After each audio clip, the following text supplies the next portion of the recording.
बिस्मिल्लाहिर्रहमानिर्रहीम, अस्सलाम वालेकुम। वीकेंड विद आवाज़ में भली कार माया ताजी होस्ट सबा आपड़ो ऐं मूंसां गॾु आहे इम्तियाज़ अहसन। दोस्तों, इन उम्मीद सां त जिते बि हूंदो हमेशह ख़ुशि हूंदो, पंहिंजनि सां गॾु परावनि खां परे हूंदो।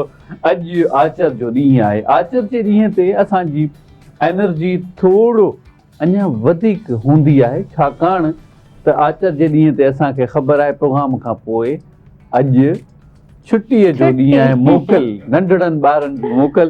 सो बहरहाल आचर जो ॾींहुं यकीनन अव्हां जो बि ॾाढो सुठो गुज़रणो हूंदो, अव्हां बि प्लेन्स कंदा हूंदा।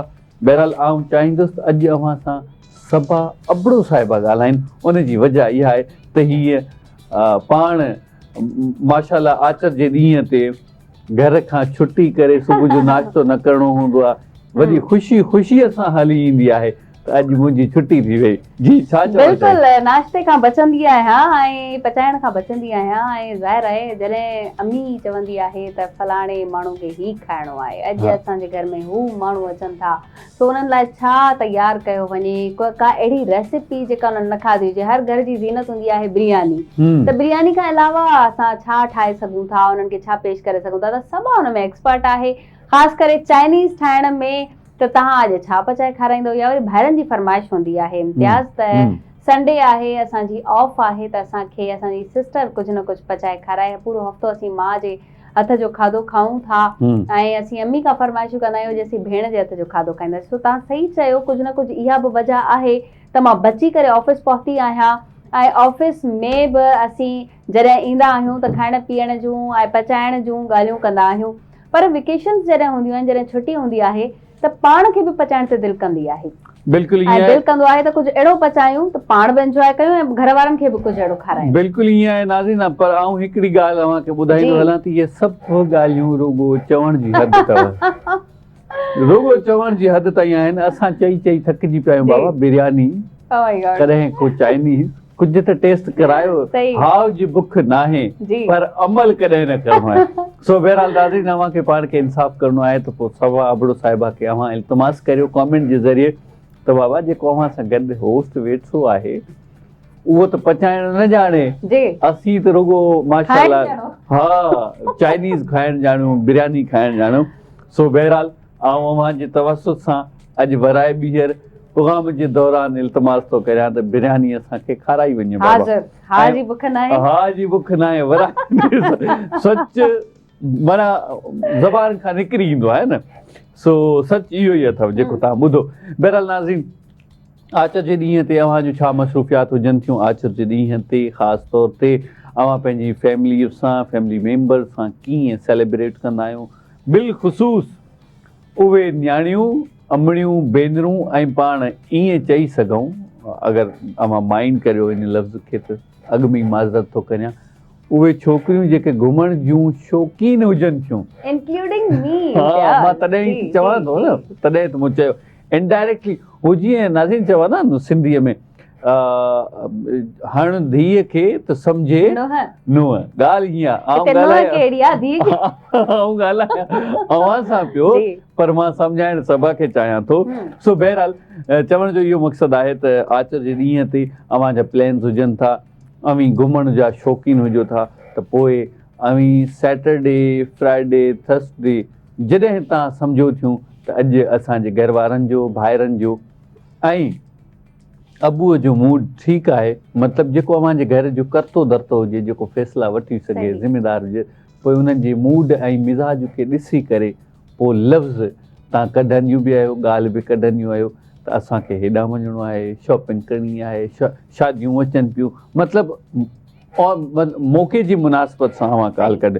मूंखे सभु तव्हां ॿुधायो भला, अव्हांखे किथे कॾहिं को वञिणो हुजे, को कमकार हुजे, ख़ासि तौर ते ॿाहिरनि में या अमीअ में, त पोइ तव्हां मौक़े जी मुनासिबत खे ॾिसंदियूं आहियो, या जेॾी महिल जेकी शइ दिलि मूड चई छॾे, आॾो आॾो जो ख़्यालु ई न आहे करणो, पंहिंजी ॻाल्हि रखणी आहे। ईअं न आहे, मौक़े जी मुनासिबत ॾिसबी आहे। पर मां तव्हांखे हिकिड़ी ॻाल्हि ॿुधाए छॾियां इम्तियाज़, त जेको घुमण वारो हूंदो शख़्स, का शौक़ीन आहे, केॾां आउटिंग ते वञणु चाहे थो, या हुनजे माइंड में हिकिड़ी शइ क्लिक थी वञे थी त मूंखे हेॾां विज़िट करिणो आहे एनी हाउ, पोइ उहो को न सिचुएशन ॾिसंदा आहिनि, न के हालात ख़राब ॾिसंदा, न का पैसनि जी तंगी ॾिसंदा, न वरी मौसम जी सूरत-हाल ॾिसंदा। असां वटि अक्सर माण्हू ईअं कंदा आहिनि त फ़िलहाल गर्मी आहे, थोरो ॾींहुं थधो थिए त पोइ वरी ॾिसूं था, शाम जे पहर में ही कमु करे वठूं था। पर जेको घुमंदड़ फिरंदड़ आहे या वरी जंहिंखे पंहिंजूं वेकेशन्स इंजॉय करणियूं आहिनि, या वरी जेके छोकिरियूं बि असां सां कनेक्ट हूंदियूं आहिनि, छोकिरा बि कनेक्ट हूंदा आहिनि, जिन खे घुमण जो शौक़ु आहे, उहे सभु कुझु इहे न आहिनि ॾिसंदा, बल्कि पंहिंजो प्लान करे ऐं विज़िट ते हलिया वेंदा आहिनि। अच्छा, मां बि ईअं कंदी आहियां। कॾहिं मूंखे कंहिं का ॻाल्हि क्लिक थी वञे या मां को क्लिप ॾिसी छॾियां ऐं मुंहिंजे माइंड में उहो वहिजी वञे, उहा शइ, उहा जाइ, त ज़रूरु मूंखे बि क्यूरियोसिटी थींदी आहे त मां इहो ज़रूरु ॾिसां। ऐं मां न पैसनि खे ॾिसंदी आहियां, न मौसम खे ॾिसंदी आहियां, न ॾींहं खे ॾिसंदी आहियां, न राति खे ॾिसंदी आहियां। पोइ निकिरी पवंदी आहियां, पंहिंजो बैग तयारु करे ऐं उहो विज़िट करे, उहा जाइ, उहा शइ ॾिसी करे वापसि ईंदी आहियां ऐं पोइ सभिनी खे ॿुधाईंदी आहियां त हा, तव्हांखे बि एक्सप्लोर करणु घुरिजे। वाह वाह वाह वाह। अच्छा, हिकिड़ी वरी ॿी ॻाल्हि हितां जी ॻाल्हि खुले थी, सभु मूंखे इहो ॿुधायो, कॾहिं कॾहिं पाण एक्सपेक्टेशन्स हाई रखंदा आहियूं त बाबा ही मार्केट असांखे घुमणी आहे, कॾहिं तव्हां फेसबुक ते ॾिसी वठी हूंदी, कॾहिं टिकटॉक ते, इंस्टा ते, ऐं तव्हांजो दिलि चवंदो त हा यार घुमणु घुरिजे। वञण खां पोइ अव्हांखे ख़बर पए थी यार ही त असांजो फ़ैसिलो ग़लति हो, त ही त जेतिरा ख़ूबसूरत नज़ारा लॻा थिए अहिड़ा त आहिनि ई कोन। बिल्कुलु। जॾहिं तव्हांजी उन ॻाल्हि खां दिलि खटी थी पवंदी आहे त पोइ वराए ॿिए भेरे बि वञणु चाहींदियूं आहियो, या उन ॾींहं ई बसि बाबा क्रॉस करे छॾियो, हिन जॻह ते ॿीहर न आहे अचिणो?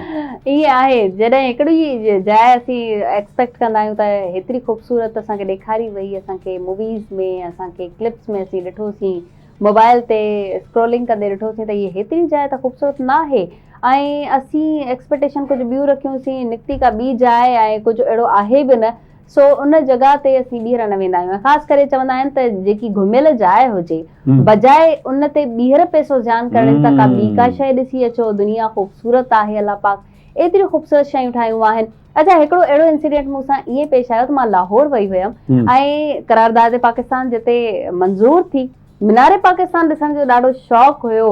मुंहिंजो भाउ ऐं मां असीं वियासीं त मीनारे पाकिस्तान ॾिसंदा, ऐं जॾहिं वियासीं तव्हां यकीन कंदो, मासूम शाह जो मीनारो असांजो वॾो आहे ऐं असांजो मीनारे पाकिस्तान नंढो आहे उन खां ऊचाईअ में, त असीं ॾिसी वाइड़ा थी वियासीं, अच्छा ही मीनारे पाकिस्तान आहे। सो ईअं थींदो अथव।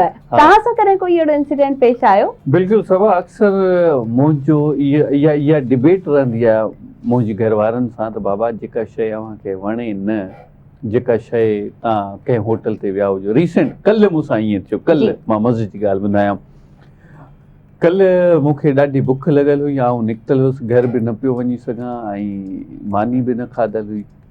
मूंखे उहा लोकेशन नज़र आई जंहिं ते मूं 3 साल पहिरियां मानी खाधी हुई, ऐं मूंखे उन ॾींहं ई वेरी फर्स्ट टाइम हो, ऐं उन ॾींहुं मूं फ़ैसिलो कयो त अॼु खां पोइ नाहे अचिणो। जेके हालात वाक़ियात मूंखे उन ॾींहुं लॻा थिए, साॻिया ई कल्ह मूंसां पेश आया। सो चवण जो मक़सदु इहो आहे त बाबा जेका शइ तव्हां हिकु भेरो ट्राई करे वठो ऐं उन खां सेटिस्फाई न थियो त पोइ कंहिं बि हाल में उनखे वराए एक्सप्लोर करण जी ज़रूरत ई न आहे, उन होटल ते वञो ई न। सो मुंहिंजी हमेशह इहा कोशिशि रहंदी आहे, जितां तव्हां सेटिस्फाई न थियो उतां तव्हां ॿीहर न वञो। साॻी रीति पाण रिश्तनि जी ॻाल्हि करियूं, ऐं रिश्तनि खां अॻु में बि तव्हांजी हिकिड़ी फरमाइश जेका तव्हां प्रोग्राम मां ज़रूरु करणु चाहींदमि। मां प्रोग्राम खां अॻु में फरमाइश कई हुई इम्तियाज़ साहब खां त मूंखे तव्हांजी शाइरी ॿुधणी आहे, छो त जॾहिं बि असीं वीकेंड विथ आवाज़ करणु विहंदा आहियूं ऐं हेॾा शेर न अचे त मूंखे न लॻंदो आहे त वीकेंड विथ आवाज़ कंप्लीट थिए पियो, ऐं थोरो तड़को लाज़मी हुजे थो शाइरीअ जो। सो इम्तियाज़ साहब खे मां रिक्वेस्ट कई, हिननि चयो त मां तव्हांखे ऑन एयर यानी कि प्रोग्राम दौरान शायरी ॿुधाईंदुमि। सो कहिड़ी शायरी ॿुधायो था इम्तियाज़? बिल्कुलु ठीकु जनाब, सबा अबड़ो साहिबा खे, छाकाणि तकल्लुफ़ में ॻाल्हाइनि थियूं, लिहाज़ा पाण बि तकल्लुफ़ में ॻाल्हाईंदासीं। सबा अबड़ो साहिबा जे लाइ ऐं उन्हनि जी पुरज़ोर फरमाइश ते ऐं इसरार ते हिकिड़ी शाइरी ॿुधायां थो। शाइर चए थो त तो तारीख़ में ॻोल्हींदे आऊं किताबनि में मिलंदुसि, तो तारीख़ में ॻोल्हींदे ऐं किताबनि में मिलंदुसि, जे ख़यालनि में ॻोल्हींदे ऐं ख्वाबनि में मिलंदुसि, आऊं को हुस्न जो शहज़ादो त न आहियां, आऊं सबा आऊं को हुस्न जो शहज़ादो त न आहियां, पर जे तूं गुलनि में ॻोल्हींदे त आऊं गुलाब थी मिलंदुसि। वाह इम्तियाज़ साहब। सो दोस्तो कॾहिं कॾहिं ईअं बि थींदो आहे अवां कंहिं माण्हूअ सां कंहिं रिश्ते में उनसियत में हूंदा आहियो, उल्फत में, मोहबत में, चाहत में, प्रीत में, प्यार में, सिक में, उकीर में हूंदा आहियो, त पोइ अवां लफ़्ज़नि जी जेका जोड़ जक आहे उहा कोशिशि कंदा आहियो त असांजी लफ़्ज़नि जी चूंड, जोड़ जक, रदीफ़ काफ़ियो मिलाइण इहो ॾाढो ख़ूबसूरत हुजे त आॾो वारे खे असांजो ॻाल्हाइणु पसंदि हुजे। इहो ज़रूरी कोन आहे त उहो ई माण्हू हुजे जंहिं अव्हांजो लव्ड वन हुजे, उहो न। इन खां अलावा बि अगरि तव्हां ऑफिस में आहियो, अव्हां लफ़्ज़नि जी चूंड सही कंदव, अव्हां इन करे लफ़्ज़नि जी चूंड सही कंदव त आॾो वारो मैनेजर मुंहिंजी परफॉर्मेंस खां मायूस न थियनि, हू ईअं न चवनि त यार ही नॉन प्रोफेशनल आहे, कहिड़ी लैंग्वेज इस्तेमालु करे पियो, कहिड़ा लफ़्ज़ इस्तेमालु करे पियो, कॉपरेट जा लफ़्ज़ ई कोन्हनि। सो बहरहाल डिघी कचेरी आहे, पाण अॼु अव्हां सां गॾु रहंदासीं। ठीकु 10 पाण करे छॾिया आहिनि ऐं 10 खां पोइ मुलाक़ात शुरू थी आहे। 12 लॻे ताईं अव्हां सां साथ रहंदो। इन सां गॾु पाण वठंदासीं हिते हिकिड़ो नंढो ब्रेक खां पोइ अव्हां सां वरी मुलाक़ात थिए थी। Stay with us. Ji welcome back नाज़रीन, हिकु नंढी साईअ खां पोइ अव्हांजी ख़िदमत में हाज़िर आहियूं। सभु अव्हांखे ख़बर आहे त अॼुकल्ह मौसम ॾाढो गरम लॻो पियो आहे ऐं पाण सिंधीअ में चऊं त मौसम ॾाढी गरम लॻी पई आहे ऐं गर्मीअ पद तमामु घणो वधी वियो आहे। ख़ासि तौर ते पाण कोशिशि कंदा आहियूं त बग़ैर कम जे, बल्कि बग़ैर ज़रूरी कम जे असांखे घरां ॿाहिरि न निकिरणु घुरिजे, छाकाणि त ॻोठुनि में पाण ॾिसंदा आहियूं हिकिड़ो लफ़्ज़ यूज़ थींदो आहे, लुख या लूंहं।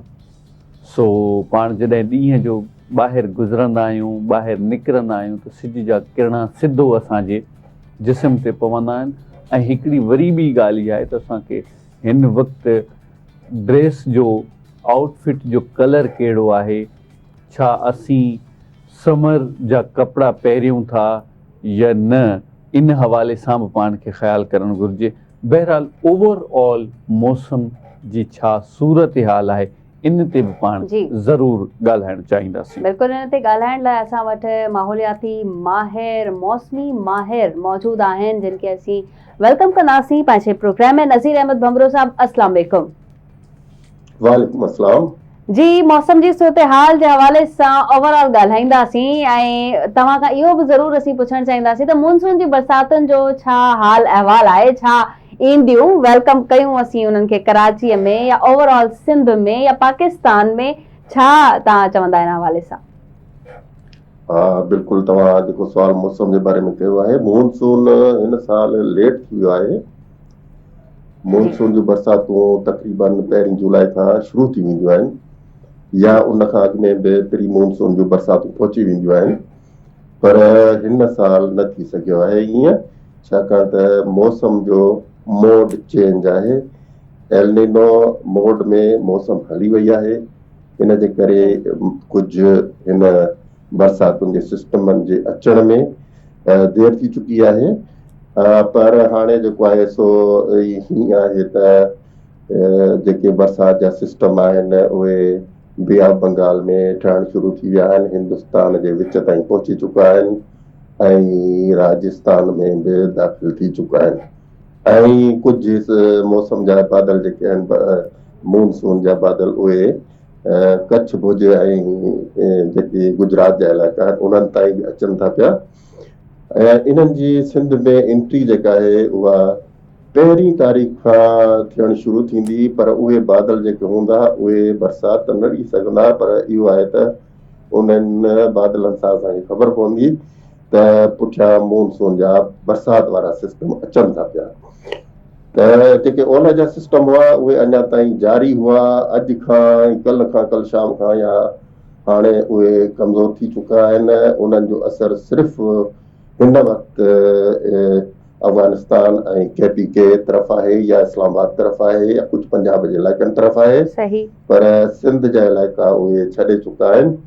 ऐं हाणे जेको पहिरियों मानसून जो बरसाति जो सिस्टम आहे उहो सिंध में जेको स्पेल पइजी सघे थो उहो 7 तारीख़ ताईं पइजी वेंदो।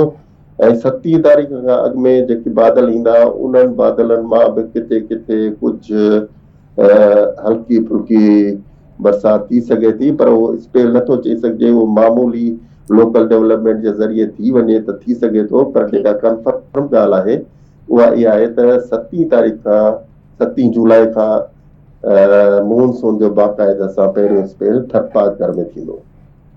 सही, बिल्कुलु ठीकु आहे। अच्छा नज़ीर साहिब, असीं हमेशह ॾिसंदा आहियूं जॾहिं जॾहिं बरसातूं थियनि थियूं त बरसाति थियण खां पोइ अलाह न करे को वॾो नुक़सानु थींदो आहे। इलाही सारा माण्हू पंहिंजनि इलाइक़नि ऐं घरनि ताईं महदूद थी वेंदा आहिनि। गवर्नमेंट जे तरफ़ां ऐं गवर्नमेंट खां असांखे तमामु घणियूं उमेदूं बि हूंदियूं आहिनि। बीइंग मौसमियाती ऐं माहौलियाती माहिर यकीनन अवी बि इन्हनि शयुनि खे सम्झंदा बि हूंदो। अव्हां केतिरो मुतमइन आहियो असांजी हुकूमत पंहिंजूं पॉलिसीज़ जोड़ण में, तदारुक वठण में केतिरी ज़िमेदारीअ सां कमु कंदी आहे? जेका मौजूदा सूरत हाल आहे मौसमनि जी, उन हिसाब सां जेको कमु करणु घुरिजे उहो त न पियो थिए। ठीकु। माहौलियात खे बहितर करण जे लाइ तमामु घणा वण पोखणु घुरिजनि ऐं वणनि पोखण जे लाइ अवाम खे शामिल करणु घुरिजे। पोइ उन्हनि खे इंसेंटिव ॾिजे या कहिड़े तरीक़े सां इलाइक़ा मुख़्तस कजनि त हिते आवाम पाण वण लॻाए ऐं उन्हनि जी निगहबानी पाण करे। उन सां इहो थींदो त मौसम ते असरु बहितर पवंदो, वणनि जो तमामु सुठो असरु पवंदो आहे मौसमनि ते। इन खां अलावा ॿियो त जॾहिं बि तमामु घणियूं बरसातूं थियनि थियूं जिन जो मिक़दार तमामु घणो वधी थो वञे, यानी हिकु ई वक़्त में तमामु घणो मींहुं वसी वञे त उन जी ड्रेनेज जो वॾो मसइलो पैदा थी वेंदो आहे। त ड्रेनेज जे लाइ जेके सिस्टम आहिनि उहे ठाहिणु घुरिजनि असांखे, जेके मुस्तक़िल तौर ते उन्हनि जूं स्टेशन्स हुजनि जेके पंपिंग जे ज़रिए उहे ड्रेन कनि ऐं अहिड़ा बंदोबस्त मुस्तक़िल तौर ते लॻाइणु घुरिजनि। छाकाणि त जेकॾहिं असां इहो कमु न कंदासीं त असांजा जेके रोड रस्ता ऐं बनियूं बरा या एग्रीकल्चर उन्हनि खे तमामु घणो नुक़सानु पवंदो रहंदो। उन नुक़सान जो काथो लॻाइजे त उन खां तमामु घटि ख़र्च में इंफ्रास्ट्रक्चर जेको आहे ड्रेनेज जे लाइ उहो ठाहे सघिजे थो। सही सही। नज़ीर अहमद साहब, जीअं तव्हां चयो त पहिरियों स्पेल जुलाई में अचण वारो आहे, बारिश जो, बरसाति जो, ऐं असीं मींहुं वसंदे ॾिसंदासीं इंशाअल्लाह। थरपारकर में तव्हां जीअं ज़िक्र कयो त मींहुं वसंदो। थरपारकर में हिकिड़ो ॿियो वॾो मसइलो आहे खिवण जो। खिवण किरंदी आहे, ज़ाहिर इलाइक़ो खुलियल आहे। खिवण खां बचाव जा तरीक़ा कहिड़ा आहिनि? आख़िर छा करे सघिजे थो इन हवाले सां? बिल्कुलु सबा, तव्हां इहो बहितरीनु सुवाल कयो आहे। छाकाणि त इंसानी ज़िंदगी इन सां गॾोगॾु जानवरनि जी ज़िंदगी ॾाढी क़ीमती आहे ऐं जानवरनि सां गॾु इंसाननि जो ॾाढो नुक़सानु थींदो रहियो आहे गुज़िरियल कुझु सालनि खां। इन जो जेकॾहिं हक़ीक़ी सबबु ॿुधाए ॾियां खे तव्हां या केर बि शायदि यकीन न करे। असल सबबु इहो आहे त जेकी डस्ट आहे, डस्ट पार्टिकल्स, कार्बन पार्टिकल्स या ग्रेफाइट पार्टिकल्स जेके हवा में मथे ज़मीन जी सतह खां तक़रीबन 400-500 मीटर मथे हिकिड़ो बादल तयारु कनि था, उहो असांखे नज़र त न ईंदो आहे। तमामु हल्को बादल हूंदो आहे जंहिंमें धुओं बि शामिल हूंदो आहे। ठीकु। हाणे इन खे असां इहो चई सघूं था त थरपारकर में जॾहिं खां पावर प्लांट लॻाइनि कोयले ते ऐं जेके कोयले जे खाणियुनि मां कोयलो कढण जो अमल शुरू थियो आहे, उन खां पोइ हिननि मसइलनि में तमामु वॾो वाधारो आयो आहे। त जेकी ज़मीन जी सतह खां 400 मीटर मथे या 500 मीटर मथे जी जेका इहा लेयर आहे, इते कार्बन कंटेंट्स कंटेमिनेशन थी वञे। हवा में हिकिड़ो बादल उनजो ठही थो वञे, भली खणी उहो केतिरो बि हल्को हुजे, पर उहो रस्तो ॾिए थो खिवण खे हेठि किरण जे लाइ। सही। उहो सभ खां पहिरियां उनखे ग्राउंड सम्झी खिवण उन ते किरे थी, पोइ अॻिते ग्राउंड जेको धरती आहे, धरतीअ ते पहुची वञे थी, उहा उन जो डायरेक्शन धरतीअ तरफ़ हलियो वञे थो ऐं इन करे खिवण किरण जा वाक़िया तमामु घणा वधी विया आहिनि। ऐं इन जे लाइ असां अक्सर पंहिंजनि ज़रियनि तरीक़नि सां आगाही ॾींदा रहंदा आहियूं त थरवासी हाणे आम मौसम न सम्झनि। जेका बरसाति हूंदी आहे उन्हनि में खिवणियूं किरंदियूं रहंदियूं ऐं खिवणनि खां बचाइण लाइ जानवरनि खे ऐं पाण खे उहे खिमण जे दौरान घरनि जे अंदरि रहनि ऐं जानवर जेके आहिनि उन्हनि जे लाइ छापरा अहिड़ा ठाहिनि जिन जे अंदरि छापरनि जे अंदरि जानवरनि खे ॿधी रखनि ऐं वणनि जे हेठां जानवरनि खे न ॿधनि। सही। Okay okay. अच्छा नज़ीर साहब, मौसमियाती ऐं माहौलियाती माहिर हुजण जे नाते अव्हां छा चवंदो त असांजो मुल्क पाकिस्तान 4 मौसमनि जी नेमत सां नवाज़ियल आहे? 4 मौसमनि मां असांखे ॿियनि मुल्कनि जी भेट में कहिड़ा फ़ाइदा मिलनि था? छा उन्हनि फ़ाइदनि खे भरपूर तरीक़े सां असीं पंहिंजे मुल्क पाकिस्तान जी भलाईअ लाइ फ़ाइदो वठूं था या न? बिल्कुलु, जेकॾहिं ॾिठो वञे त असांजे मुल्क में मौसमनि मां भरपूर फ़ाइदो हासिल कयो वञे थो ऐं एग्रीकल्चर जे लिहाज़ सां मुख़्तलिफ़ मौसमनि में मुख़्तलिफ़ फसल पोखिया वञनि था ऐं उहे सुठी पैदावार ॾियनि था, पर मौसमूं जेके तमामु घणियूं सख़्तु थी वञनि थियूं त उन्हनि जो एग्रीकल्चर ते बि तमामु वॾो नुक़सानकार असरु पवे थो ऐं इन जे लाइ ही कुदरती निज़ाम आहे। कुदरत पंहिंजो कमु पाण कंदी आहे। जेके ग्लोबल वार्मिंग जा फैक्टर्स आहिनि उहे वधंदा पिया वञनि ऐं मौसमनि में तब्दीलियुनि अचण जे करे ऐं गर्मीअ जे वधण जे करे एग्रीकल्चर ते बि काफ़ी नुक़सान पइजी सघनि था। उन जे लाइ असांखे कुझु न कुझु करणु घुरिजे, बल्कि पूरी दुनिया में उन जे लाइ सोचियो वञे पियो त छा कजे जो इहे सख़्तु मौसमूं घटिजनि। सख़्तु मौसमनि जे घटिजण जो वाहिद ज़रियो आहे त तमामु घणी तइदाद में वण लॻाया वञनि त जीअं मौसम स्टेबलाइज़ थिए ऐं मुतदिल थिए त जीअं हर शइ जेका आहे उहा पंहिंजे नॉर्मल तरीक़े सां वाध वीज करे। सही। अच्छा, आख़िर में नसीर अहमद साहब, मां तव्हां खां आख़िरी सवाल ज़रूरु कंदमि त तव्हां इहो ॿुधायो त हिन वक़्त ताईं मौसमूं जेके तव्हां 4 था चओसीं फ़ाइदो खणूं पिया, पर हिन वक़्तु शायदि असां वटि सिर्फ़ु 2 मौसमूं बचियूं आहिनि ऐं गर्मी असां वटि वधीक आहे, गर्मी जो रेशो वधी वियो आहे। छा सम्झो पिया इन फ्यूचर छा अञा इहो वधंदो या हिनखे रोके सघिजे थो, घटाए सघिजे थो ऐं चइनी मौसमनि खे वरी वापसि पंहिंजी जाइ ते आणे सघिजे थो? को तरीक़ो आहे?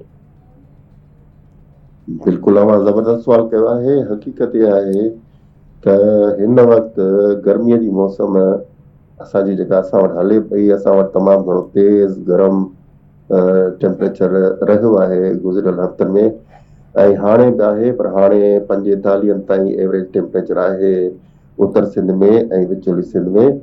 पर हिन साल पहिरियों दफ़ो इहो थियो आहे जो यूरोप जा थधा इलाइक़ा जेके आहिनि उहे बि +10 डिग्री हलिया विया आहिनि, यानी कि नॉर्मल खां 10 डिग्री सेंटीग्रेड मथे टेम्परेचर हलियो वियो आहे। उते तमामु घणा नुक़सान थिया आहिनि, जानी नुक़सान थिया आहिनि। त इन जो ॿियो को हल कोन्हे। जेको मौसमुनि जो स्प्लिट थी वियो आहे 2 हिस्सनि में, न त 4 मौसमूं हूंदियूं हुयूं। इहो सियारो बि जेको आहे दिसंबर ताईं सियारो अचे ई कोन थो, यानी दिसंबर में बि तमामु घटि सीउ थो पए, वञी जनवरी में थो पए सीउ। त इन्हनि खे तमामु घणे वॾे गवर्नमेंट सतह ते न पर वर्ल्ड लेवल ते कमु करण जी ज़रूरत आहे। जेके नुक़सानकार शयूं असां हिते हवा में छॾियूं था, जेके नुक़सानकार गैसूं असां हवा में छॾियूं था, उन्हनि खे प्रोसेस करे छॾिजे ऐं उन्हनि ते पाबंदी लॻाइणु घुरिजे त जीअं उहे गैसूं न वञनि, छाकाणि त उहे गैसूं वञी ओज़ोन लेयर खे नुक़सानु पहुचाइनि थियूं ऐं उन जे करे ई जेको आहे सो मौसमनि ते तमामु घणो ख़राबु असरु पवे थो।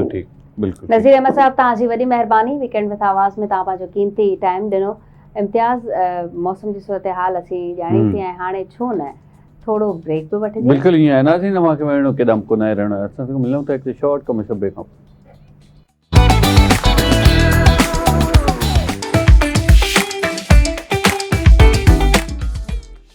वीकेंड विद आवाज़। नाज़रीन, असीं जिते ॿियूं ॻाल्हियूं करे रहिया आहियूं, ॿिया टॉपिक्स असां वटि आहिनि, त उते असीं ॿारनि खे न भुलंदासीं।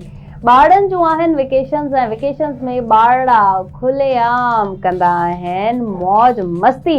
जिते ॿारनि जो टाइम फिक्स थियल हूंदो आहे, यानी कि स्कूल जो टाइम फिक्स आहे, उन्हनि खां उन्हनि खे थोरो रिलीफ मिलियल हूंदो आहे, पर ॿ टाइम उहे पंहिंजी रूटीन सेट करे ई रखंदा आहिनि ऐं उन्हनि खे करणी पवंदी आहे, यानी कि क़ुर पाक जी तालीम ऐं उन्हनि जी ट्यूशन जेका कॾहिं बि असीं मिस न कंदा आहियूं। ऐं हा, छुटियुनि में रिलीफ मिलंदो आहे ॿारनि खे, कुझु एक्टिविटीज़ उन्हनि जूं चेंज थी वेंदियूं आहिनि, सुम्हण जो टाइम, उथण जो टाइम, ख़ासि करे वरी खाइण पीअण जो टाइम बि उन्हनि जो चेंज थींदो आहे, उन्हनि में ई ईंदियूं आहिनि उन्हनि जे घुमण जूं एक्टिविटीज़ बि। ऐं ॿार चाहींदा आहिनि त असां पंहिंजी छुटियुनि खे ख़ूब इंजॉय कयूं, नानी जे घर बि वञूं, ॾाॾीअ जे घर बि वञूं, सभिनी खे तंग बि कयूं, पंहिंजी मौज मस्ती सां ही जेके 2 महीना जून ऐं जुलाई जूं छुटियूं आहिनि उहे इंजॉय कयूं। पर इन में पेरेंट्स बि घणा तंग थी वेंदा आहिनि। अगरि इन्हनि छुटियुनि खे असीं सही नमूने सां इस्तेमालु करायूं पंहिंजे ॿारनि खे, त असांजा ॿार खोड़ कुझु सिखी सघनि था। यानी कि असां वटि ईंदियूं आहिनि समर कैंप्स बि, जेके मुख़्तलिफ़ स्कूल असांखे ॾींदा आहिनि ऐं उन्हनि में खोड़ ॿार सिखी सघनि था, सम्झी सघनि था त असां में अञा कहिड़ियूं कहिड़ियूं क्वालिटीज़ आहिनि जेके असांखे ई ख़बर न आहिनि। हिडन क्वालिटीज़ निकिरी ईंदियूं आहिनि ऐं असीं बि ॾिसी सघंदा आहियूं, उहे ईंदियूं आहिनि असांखे समर कैंप्स में ॿारनि में ॾिसण में। इम्तियाज़ छा चवंदव? बिल्कुलु ईअं आहे सबा, पर हाणे जिते तव्हां ॻाल्हि कई न 2 महीना जी मौज मस्तियूं कंदा आहिनि ऐं उन्हनि खे रिलैक्स मिलंदो, यकीन करियो त हू पंहिंजे पेरेंट्स जा 10 महीननि जी कसर 2 महीननि में कढी वेंदा। ऐं आउं सम्झां थो अञा बि उन्हनि जे उतर में उन्हनि जी कसर चढ़ी वेंदी आहे वालदेन मथां, जेको 10 महीननि में कुझु सुख जो साह खयो हूंदो आहे। 2-3 पल, 2-3 लम्हा उन्हनि खे आराम सां गुज़ारिया हूंदा आहिनि, पर 2 महीननि में उहा सारी कसर निकिरी वेंदी आहे। उहा जेका एनर्जी उन्हनि जेका गेन कई हूंदी आहे उहा 2 महीननि में निकिरी वेंदी आहे। सो बहरहाल नाज़रीन, असीं त हिते ॿारनि जे हवाले सां ॻाल्हि करियूं पिया, उन्हनि जी मौज मस्ती जे हवाले सां ॻाल्हि करियूं पिया, पर हिते ई पाण ॻाल्हि कंदासीं समर कैंप्स जी, या इलाही सारा माण्हू ट्रिप्स प्लान कंदा आहिनि।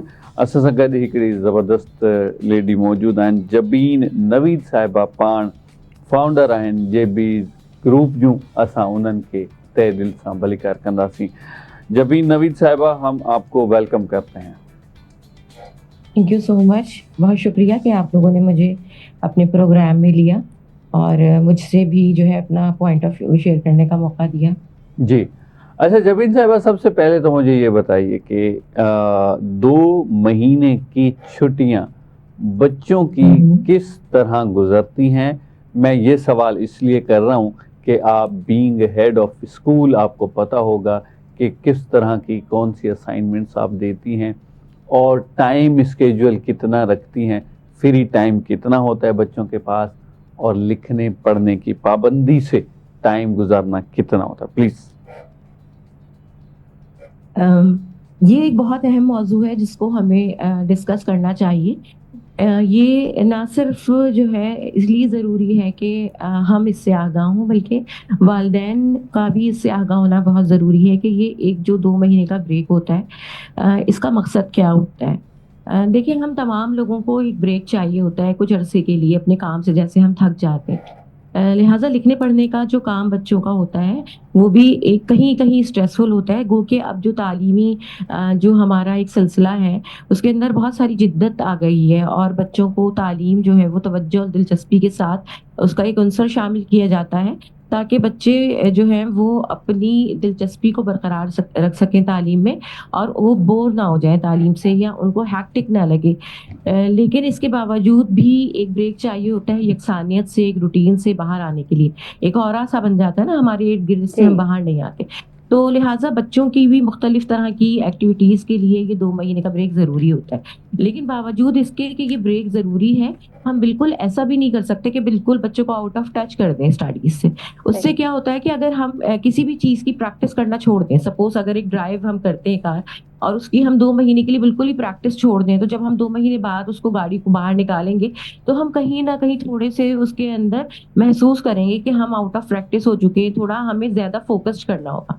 बिल्कुल इसी तरह बच्चे बिल्कुल आउट ऑफ प्रैक्टिस ना हो जाएं तो उसके लिए मुख्तलिफ तरह के एजुकेशनल ऐसे टास्क रखे जाते हैं जो कि मुख्तलिफ हों लेकिन लिखने पढ़ने से रिलेटेड हों। जैसे कि अब हमारे पास जदीद दौर में बहुत सारी टेक्नोलॉजीज़ की भरमार है और हम उन भरमार को जो है एक पॉजिटिव वे में इस्तेमाल कर सकते हैं। जैसे बच्चों को कोई रिसर्च बेस्ड वर्क दे सकते हैं, बच्चों को किसी भी सब्जेक्ट के हवाले से बच्चों को कोई डिफरेंट ऐसा टास्क दे सकते हैं जो कि किसी लैंग्वेज के हवाले से हो सकता है, मैथमेटिक्स के हवाले से मेंटल मैथ की थोड़ी बहुत प्रैक्टिस दे सकते हैं, कोई टेबल्स मेमोराइज करने के लिए दे सकते हैं। इसी तरह कुरान को हम जो है उसी कुछ सूरतों को हम तराजुम या तफसीर से पढ़ने का मौका दे सकते हैं। तो उसको हम डिवाइड कर सकते हैं मुख्तलिफ डेज के अंदर, या मुख्तलिफ जो है वो डिफरेंट छोटे छोटे जो है वो सेगमेंट्स पे, कि ऐसा ना हो कि बच्चा 2 महीने मुकम्मल तौर पे उसी तरह के रूटीन का हिस्सा बना रहे, बल्कि बहुत ही मुख्तसर सा टास्क हो कि बच्चा दिन के अंदर अगर पढ़ना चाहे या हफ्ते में 2 दफा पढ़ना चाहे जी तो वो जो है कम से कम उसकी प्रैक्टिस करे। तो इस तरह से कि वो उसकी प्रैक्टिस भी रहे। अच्छा, सही। ये वक्त बड़ा ही अहम होता है कि बच्चों के आप मुख्तलिफ इस तरह की एक्टिविटीज, जैसे कि आप लोग खुद भी इस सिलसिले में बात कर रहे थे कि बच्चे स्कूल में तो बहुत सारी एक्टिविटीज कर रहे होते हैं, लेकिन रादर देन दैट कि बहुत सारी ऐसी फिजिकल एक्टिविटीज होती हैं, बहुत सारे गेम्स होते हैं, एथलीट टाइप के माइंड होते हैं बच्चों के। समटाइम्स कोई बच्चा बहुत अच्छा पेंटर बन सकता है, तो इनमें हम छोटे छोटे बच्चों को समर कैंप्स के थ्रू या डिफरेंट हम जो हमारे पास और ऐसे इदारे हैं जहाँ बच्चों की अच्छी ट्रेनिंग्स होती हैं, वहाँ भी बच्चों को हम एडमिशन करवा सही। सकते हैं, बच्चों को मौका दे सकते हैं। अच्छा जबीन साहिबा, अब अगर हम थोड़ा पीछे चले जाते हैं तो समर कैंप्स का रुझान नहीं था इतना पाकिस्तान में या हमारे सिंध में, इतना रुझान नहीं था। अब बढ़ गया है। समर कैंप्स में लोग जाना चाहते हैं, अपने बच्चों को दाखिले दिलवाना चाहते हैं। क्यों समर कैंप्स की इतनी नीड है? हम बच्चों को क्या वो घर में तवज्जो नहीं दे सकते? क्या हम वो क्रिएटिव माइंड खुद नहीं चेक कर सकते, खुद नहीं देख सकते, ताकि हम समर कैंप्स में देख लें कि हमारा बच्चा कौन सा माइंड रखता है, किस चीज में स्पेशल है? जी ये भी बड़ा अच्छा एक क्वेश्चन है कि समर कैंप्स की अब जो है वो नीड है या लोग पसंद करते हैं समर कैंप्स में बच्चों को इन्वॉल्व करना। उसकी वजह आप तो मुझसे बहुत सबा बेहतर समझती हैं, जी। इतने लोगों से मिलती हैं कि यहाँ वालदैन की जो तवज्जो है वो वालदैन की तवज्जो बच्चों पे से बड़ी कम हो गई है। बच्चों को वालदैन वो टाइम नहीं देते। देखिए, ये जो ब्रेक होता है दरअसल तो ये हमारा बच्चों के साथ एक क्लोजनेस का टाइम होता है जी। बहुत, जिसमें हम आउट ऑफ रूटीन जाके बच्चों के साथ बहुत सारी एक्टिविटीज में खुद भी इन्वॉल्व हो सकते हैं। और मैं तो ये समझती हूँ कि समर कैंप्स भी होने चाहिए, उसके अंदर पेरेंटल एक्टिविटीज बच्चों के साथ होनी चाहिए, ताकि बच्चों के साथ जब वो एक्टिविटीज करें तो उनको ये पता चले कि उनका बच्चा आया कि अच्छा पेंटर है या अच्छा सोशल वर्कर बन सकता है, कम्युनिटी के लिए सर्व करने के लिए उसके अंदर क्या क्वालिटी है, क्या वो आया मुस्तकबिल का लीडर बन सकता है। ये तमाम तरह की एक्टिविटीज होनी चाहिए। एक्टिविटीज में भी यकसानियत नहीं होनी चाहिए। अगर एक बच्चा स्विमिंग कर रहा है, उसके फादर या उसकी मदर उसके साथ स्विमिंग करते हैं, तो वो उनको अपने बच्चों की उन सलाहियतों का भी अंदाजा होगा, उसका इंटरेस्ट कितना है। तो ये मैं स्पेशली एज एन एजुकेशनिस्ट और जेबीसी स्कूलिंग सिस्टम में जब कभी भी हम लोग समर कैंप्स जो है अरेंज करते हैं, तो हम उसमें ही कोशिश करते हैं कि 10-15-20 दिन का ही समर कैंप हो, 2-3 घंटे से ज्यादा का ना हो। उसके अंदर डिफरेंट एक्टिविटीज डिफरेंट डेज में होती है। उसमें हमारी कोशिश ये होती है कि पेरेंट्स की इन्वॉल्वमेंट भी हो।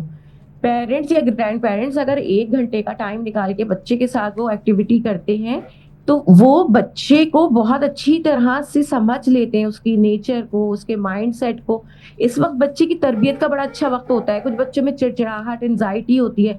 आप बच्चे के उस वक्त तरबियत करने के लिए आपके पास इससे बेहतर टाइम और मौजू टाइम कोई नहीं होता साल में, कि इस वक्त आपका एक कनेक्शन बच्चे के साथ अच्छा बिल्ड हो जाए। जी स्कूल के साथ, टीचर्स के साथ, पेरेंट्स के साथ, माशरे के साथ बच्चे का कनेक्शन बिल्ड होना बहुत जरूरी है। और यही वो वक्त है कि जब इस वक्त हम इसको जो है वो बच्चे को इस तरह की तरबियत दे सकते हैं कि उसका कनेक्शन सबके साथ बेहतर हो जाए, उसकी एक जो है जहनी तरबियत बहुत बेहतर तरीके से हम कर सके, ताकि वो माशरे का एक फाल रुकन बन सके। क्योंकि तालीम के साथ साथ तरबियत जो है और उसको एक वाज़े टाइम देना, एक मुकम्मल टाइम देना, एक अच्छी और मुस्बत एक्टिविटी के साथ बहुत जरूरी है।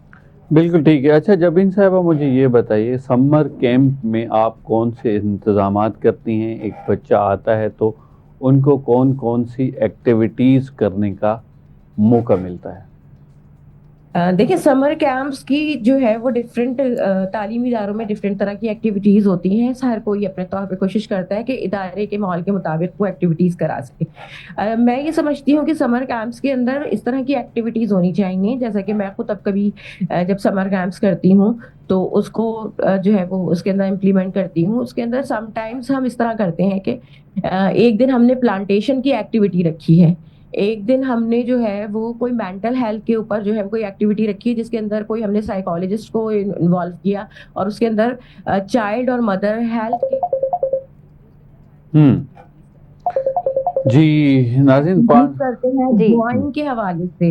Whatever in your mind you may draw, उसको ना आप ड्रॉ करें। कुछ हम मेंटल हेल्थ के हवाले से ही भी ड्राइंग की एक्टिविटीज रखते हैं, जिसके अंदर आपके दिल में क्या है, आप क्या करना चाहते हैं, क्या देखते हैं, माशरे में क्या चीजें देखते हैं, उसको ड्रॉ करें। कभी आप ऐसा भी कर सकते हैं कि आप बात कर सकते हैं, काउंसलिंग कर सकते हैं कि आपको किन चीजों से डर लगता है, आप उसके बारे में बात करें, क्यों डर लगता है, फिर उसको आप सॉर्ट आउट कर सकते हैं। तो के अलावा हम मुख्तलिफ गेम्स करते हैं, फिजिकल गेम्स होते हैं जिसके अंदर हम इस तरह के गेम्स अरेंज करते हैं जिसके अंदर हम ग्रुप के अंदर करें, सर्किल टाइम करें, जिनके अंदर माँ जो होगी वो बच्चों के साथ होगी, वो बच्चे को हेल्प करेगी उसमें। तो सही। इस तरह की एक्टिविटीज हम कोशिश करके प्लान करते हैं जिसके अंदर मदर की इन्वॉल्वमेंट हो, जिसके अंदर कुछ माशरे का मुस्बत पहलू भी हो। तो वो साथ सही। साथ जो है वो एक उनकी जो है वो आप ये समझें कि इस वक्त हम मेंटल हेल्थ के साथ साथ बच्चों की तरबियत के साथ साथ माँ को भी रखते हैं, ताकि एक मुकम्मल घराना जो है वो सेहतमंद घराना बन जाए, जहनी तौर पर भी, जिस्मानी तौर पर। जबीन साहबा, क्या समझती हैं, हम आज तक उस लेवल पे नहीं पहुंच पाए। चले हम समर कैंप्स की भी बात कर लेते हैं कि हम समर कैंप्स लगाते तो हैं लेकिन बच्चों को वो एक्टिविटीज नहीं सिखा पाते जिनकी उनको जरूरत है, यानी कि स्विमिंग की, पेंटिंग की, टेंट लगाना, जैसे कैंपेन एक करते हैं और कहीं जाते हैं किसी की हेल्प करते हैं, कुछ तरीके ऐसे सिखाना जो जिंदगी में काम आते हैं। क्या हम उस लेवल तक नहीं पहुंच सके या अभी हम पहुंचना नहीं चाहते खुद? सबा, ये बात तो बिल्कुल दुरुस्त है कि हम लेवल तक तो पहुंच गए हैं लेकिन हम करना नहीं चाहते। असल में हमारे ओके। माशरे में कुछ चीज़ ऐसी है कि अगर आप चाहें भी कि आप एक आउट ऑफ द बॉक्स आके काम करें तो बहुत ज्यादा कहीं कहीं अप्रिसिएशन नहीं मिलती, कहीं बहुत अप्रिसिएशन मिलती है। इन ठीक। तमाम चीज़ों का ताल्लुक लोगों के माशी हालात के साथ भी है, कहीं ना कहीं कनेक्ट होता है। आप ये देखिए कि एक बच्चा जो है, एक लेवल का बच्चा जो है वो जाके टेंट भी कर रहा है और वो जो है ना कैंपिंग भी कर रहा है, वो बच्चा जो है ना वो फॉरेन ट्रिप भी कर रहा है। लेकिन हमारा जो एक बच्चा है वो निकल के जो है वो यहाँ से बाहर आके एक सिनेमा हाउस में जाके अपनी पसंद की किसी एडवेंचर की मूवी भी नहीं देख सकता। ठीक, सही कहा आपने, तो सही इन कहा। हालात और वाकयात को हमें सामने रखते हुए चीजों को तरतीब देना होता है, ताकि जो स्कूल में अगर सपोज समर कैंप के अंदर 100 बच्चे या 50 बच्चे इन्वॉल्व हैं तो हमें उन तमाम की माली हालात को सामने रखते इक्वालिटी को देखना होता है, ताकि बच्चे के दिल में कोई एहसास कमतरी ना आ जाए। ठीक। तो ये टेंट का भी एक दिन रख लेते हैं कि भाई बाहर कैंप लगाएंगे, टेंट लगाएंगे, कोई अच्छी एक्टिविटी करेंगे, कभी बॉन फायर करेंगे। उसमें पेरेंट्स का इन्वॉल्व होना बहुत पेरेंट्स जरूरी का है, इन्वॉल्व होना, दैट्स राइट। अच्छा, बताना जरूरी है। जबीन नवीद साहबा, Yes. आप हमारे साथ कनेक्ट रहिएगा। यहाँ पे हम लेते हैं छोटा सा ब्रेक। नाज़रीन, नंढड़ो ब्रेक था वठूं, वापस सचूं था ॻाल्हियुनि जे सिलसिले खे कंटिन्यू कंदासीं। ताईं वीकेंड विद आवाज़ जारी आहे। जी वेलकम बैक नाज़रीन, हिकिड़ी अहिड़ी साईअ खां पोइ अवां जी ख़िदमत में हाज़िर आहियूं। अच्छा जबीन साहिबा, मैं इस समर कैंप को हमेशा सपोर्ट करता रहा हूँ और बहुत अच्छी एक्टिविटी है, बिलखुसूस हालात हाजरात को देखते हुए, क्योंकि डिजिटल दौर है, गैजेट्स का दौर है। बच्चों को हम मोबाइल से बेहतर है कि फ़िज़िकल एक्टिविटीज़ में भी ज़रूर इन्वॉल्व करें और उनकी जो एक्स्ट्रा करिकुलर एक्टिविटीज़ हैं उनको तराश भी सकें। लेकिन कुछ लोगों का ये भी कहना है कि भाई समर कैंप सिर्फ और सिर्फ पैसा कमाने के लिए लगाई जाती हैं, एहतमाम किया जाता है, इंतज़ाम किया जाता है। क्या कहना चाहेंगी being a head of school? बिल्कुल इम्तियाज, आपने बिल्कुल सही यहाँ पर जो है वो इसको जज किया है। जैसा कि मैं उस वक्त कहना चाह रही थी कि भाई माशी हालात को भी सामने रखते हुए, लेकिन माशी हालात के साथ साथ सोच को भी सामने रखना होता है। दूसरा ये है कि मोस्टली स्कूल जो होते हैं वो समर कैंप्स इस तरह से अरेंज करते हैं कि उसके अंदर कोई चार्जेस वैसे नहीं रखे जाते हैं अमूमन। ओके। लेकिन कहीं कहीं कुछ इदारों में समर कैंप्स ऐसे भी अरेंज किए जाते हैं जिसकी भारी फीसें ली जाती हैं। लेकिन हम इस बात से बिल्कुल इनकार नहीं कर सकते कि हम बहरहाल एक तालीम के शोबे से वाबस्ता हैं और तालीमी सरगर्मियों को फरोग दे रहे हैं, लेकिन कहीं कहीं कुछ लोग जो हैं वो उसके अंदर जो है बिजनेस का एलिमेंट भी लेके आते हैं। और इस बात को भी हमारे माशरे को एक्सेप्ट करना होगा कि जब कोई एक्टिविटीज प्लान की जाती है या उसके साथ मटेरियल यूज किया जाता है, कोई इन्वेस्टमेंट की जाती है, तो इन्वेस्टमेंट के अंदर ओब्वियसली आपका फाइनेंस इन्वॉल्व होता है। तो जहां फाइनेंस इन्वॉल्व होता है तो वहां फिर आप जाहिर सी बात है कि वो आपसे कुछ चार्ज भी करेंगे। तो ये हम अपनी जो है स्मार्टनेस से इसको जज करें कि भाई कहाँ जो है वैल्यू फॉर मनी है और कहाँ वैल्यू फॉर मनी नहीं है। तो वहाँ आप क्यों पैसा जाया कर रहे हैं? कहीं कहीं आप हजारों लाखों रुपए दे रहे होते हैं, लेकिन आप ये सोचते हैं कि आप अपनी जान छुड़ाएं और बच्चे को समर कैंप में भेज दें। अब वो भी बहरहाल एक्टिविटी करा रहे हैं, लेकिन आप उसके साथ अगर इन्वॉल्व नहीं हो रहे। लेकिन अगर पेरेंट कहीं इन्वॉल्व है और उसका बच्चा वहां जा रहा है, चाहे वो पे करके जा रहा है, चाहे वो फ्री समर कैंप में जा रहा है, तो उसको अच्छी तरह अंदाजा होगा कि भाई वो वैल्यू फॉर मनी है या नहीं है। तो ये चीजें जज करना तो हमारा पेरेंट का भी काम है और हमारा भी काम है कि हम इन चीजों का भी खात्मा करें जो कि सिर्फ जो है वो बिजनेस के लिए होती है। हमें इस एलिमेंट को भी साथ रखना है कि हम इसको एक जो है वो पॉजिटिव और मुस्बत माशरे के सुधार के लिए हम बच्चों के लिए और पेरेंट्स के लिए लेके आए इन एक्टिविटीज को। जबीन साहिबा, मैं जरूर आपसे ये पूछना चाहूंगी, जैसे हम एजुकेशन पे बहुत ज्यादा फोकस कर रहे होते हैं कि हमारा बच्चा फर्स्ट भी आना चाहिए, एजुकेशन में भी बहुत अच्छा होना चाहिए और हर सब्जेक्ट में उसके मार्क्स इक्वल आने चाहिए और सबसे टॉप पर हो, लेकिन हम तरबियत में कुछ पीछे रह गए। क्या समझती हैं आप कि आजकल के बच्चों की तरबियत करना कितनी जरूरी है और कैसे की जाए? सब ये तो सबसे पहले इस बुत को हमें तोड़ना होगा, पेरेंट्स को ये समझना होगा, हम सबको माशरे में समझना होगा कि फर्स्ट सेकंड वाली रेस के बुत को हमें तोड़ना होगा। हमें इसको बिल्कुल ऐसे जज करना होगा कि आपका बच्चा जब स्कूल जा रहा है, कॉलेज जा रहा है, यूनिवर्सिटी जा रहा है, वो क्या लर्निंग करके आ रहा है। हमें तो ये देखना है कि सीखा क्या उसने आज नया आया, कि वो कुछ नया सीख के आया, कोई नया टॉपिक उसने डिस्कस किया, उसको कितना डिस्कवर किया, कितना वो उसको देखना चाहता है, आगे वो उसको कितना सीखना चाहता है। तो हमने ये देखना है कि उसकी क्यूरियोसिटी कितनी बड़ी, सीखने के मामले में कितनी उसके अंदर जो है चेंजेस आई हैं, वो कितनी इंफॉर्मेशन लेके आया और मजीद कितनी उसके अंदर इंफॉर्मेशन या तहकीक करना चाहता है। तो ये हमें ये सोचना और समझना होगा। हमें ये तो बिल्कुल इस बात से तो बाहर आ जाए। आप देखिए हर बच्चे की IQ लेवल, EQ लेवल बिल्कुल मुख्तलिफ होता है, उसके सोचने समझने का तरीका बिल्कुल डिफरेंट होता है। हर बच्चा लिख के और नंबर हासिल करके ना अपने आप को प्रूफ नहीं कर सकता कि वो कितना काबिल है। और माजी में हम इस चीज को देख चुके हैं, हमारे पास जितने ज़हीन दिमाग गुजरे हैं कि वो कितने फर्स्ट, सेकंड और थर्ड की रेस का हिस्सा थे। ये हमारी बिल्कुल एक तो सोच हमें बदलनी होगी।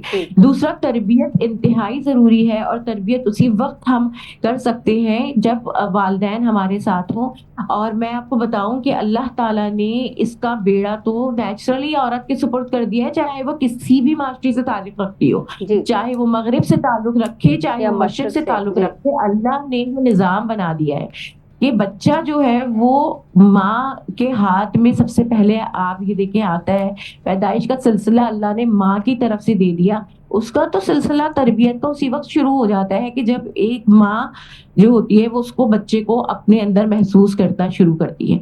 उस वक्त ही जो है वो मुख्तलिफ माशरों के अंदर माएँ जो होती हैं वो अपनी सोच के थ्रू या अपने रिलीजन के थ्रू, अपने थॉट्स के थ्रू बच्चे की तरबियत शुरू कर देती हैं। और इसके बाद फिर जो सिलसिला शुरू होता है वो हमारे घरेलू माहौल से शुरू होता है। जब तक ये बच्चा स्कूल नहीं जाता, हम घर में उसको दुनिया में आने के बाद कैसा माहौल दे रहे हैं, हम एक सुकून का माहौल दे रहे हैं, काम माहौल दे रहे हैं, या हमने भरमार कर दी है मुख्तलिफ तरह की उसकी गैजेट्स की और दूसरे मामलात की, हम कैसा उसको माहौल घर से दे रहे हैं, वहीं से तरबियत का सिलसिला शुरू हो जाता है।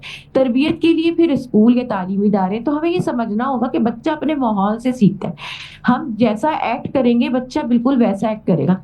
अगर हम बच्चे से कहेंगे तुम लाउड मत बोलो और हम खुद लाउड बोलेंगे तो बच्चा कैसे सीखेगा कि मुझे लाउड नहीं बोलना। अगर हम गंदी जबान का इस्तेमाल करेंगे और हम बच्चे से कहेंगे कि तुम गाली मत दो, तो हम कैसे बच्चे को ये कहेंगे, ये कह सकते सही। हैं कि भाई तुम ना, ये एक्सपेक्टेशन हम ज्यादा ही रखते हैं कुछ। जी सही कह रही हैं आप। जी बिल्कुल। इम्तियाज। तालीमी इदारों का, घर का माहौल, बहरहाल हमें इस वक्त इसके ऊपर बहुत काम करने की जरूरत है, समझने सोचने की, और इसको हमें जो है वो रिफॉर्म करने की जरूरत है। बिल्कुल ठीक। अच्छा मिस जबीन, मुझे ये बताइए कि जब समर कैंप्स लगाई जाती हैं, बच्चों की एक्स्ट्रा करिकुलर एक्टिविटीज़ में उनको इंडल्ज किया जाता है, लेकिन बच्चे के स्किल सेट को ऑब्जर्व करने के लिए कोई सुपरवाइजर भी हायर किया जाता है? इम्तियाज, इसके लिए सबसे पहले तो ये होता है कि देखिए बच्चे का लेवल क्या है। छोटे बच्चे जो होते हैं, प्री के होते हैं, प्राइमरी के लेवल के होते हैं, उसके अंदर डिफरेंट स्किल्स के लिए उनके टीचर्स ही बहुत इनफ होते हैं, जो कि होम टीचर होते हैं। होम टीचर का मतलब ये होता है कि वो ऑल डे 24 आवर्स के लिए बच्चे, सॉरी पूरी, यानी 24 आवर्स तो नहीं, सॉरी, पूरे साल बच्चे के साथ होती है और सारे सब्जेक्ट को वही कैटर करती है। तो वो बच्चे की छोटी क्लासेस के अंदर इसीलिए रखा जाता है होम टीचर को, ताकि वो बच्चे की तमाम तरह एक्टिविटीज को अच्छी तरह समझे, उसकी लिखने पढ़ने की सलाहियतों को, उसकी ईक्यू को, यानी उसके इमोशनल क्वोशंट को भी वो अच्छी तरह से समझे। तो लिहाजा वो बहुत अच्छी तरह उसमें जज हो जाता है। किसी बच्चे का बहुत अच्छा पेंटिंग में इंटरेस्ट है, किसी का म्यूजिक में इंटरेस्ट होता है, तो इसी तरह से बड़े जब बच्चे होते हैं, हमारे सेकेंडरी लेवल के होते हैं, तो उनकी स्किल डेवलपमेंट पे वर्किंग की जाती है।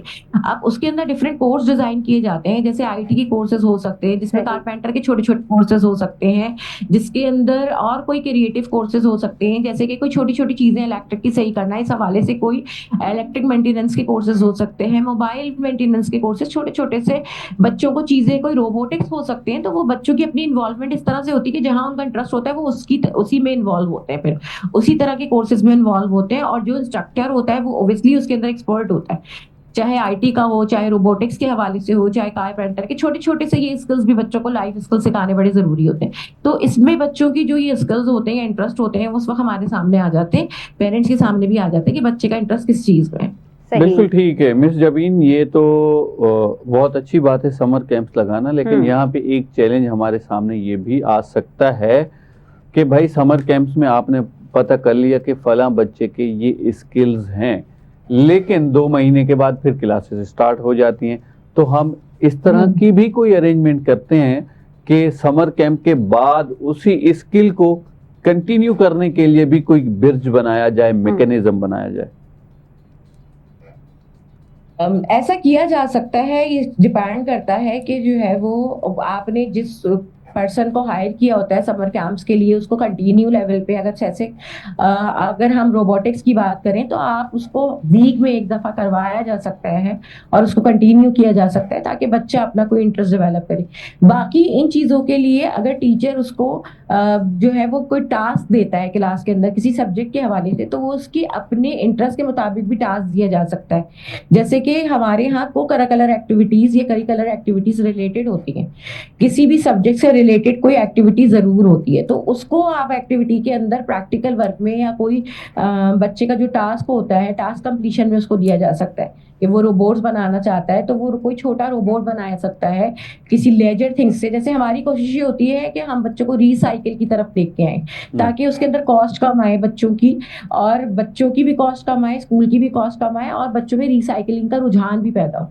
यानी कहीं ना कहीं से उसको कनेक्ट हम करते हैं कि उसके अंदर वो लो बजट भी हो और फायदेमंद भी हो बच्चे के लिए भी और माँ के लिए। थैंक यू सो मच अभी नवीद साहिबा, आपने बेहतरीन बातें की और समर कैंप के हवाले से हमें बहुत ज़्यादा इंफॉर्मेशन दी, और अगेन आपका शुक्रिया।